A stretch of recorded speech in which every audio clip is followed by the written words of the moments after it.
ఆత్మలను పలికించేది అసలైన భాష. ఆ విలువ కరువైపోతే అది కంఠశోష.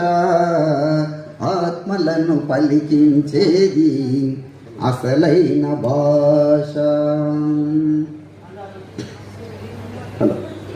వేదం ఖురాను బైబిల్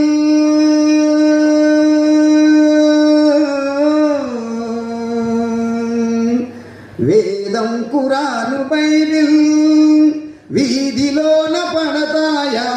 వేదం ఖురాను బైబిల్ వీధిలోన పడతాయా. మతమేదైనా ఒకటేలే, ప్రతి మనిషి శ్వాస. ఆత్మలను పలికించేది అసలైన భాష.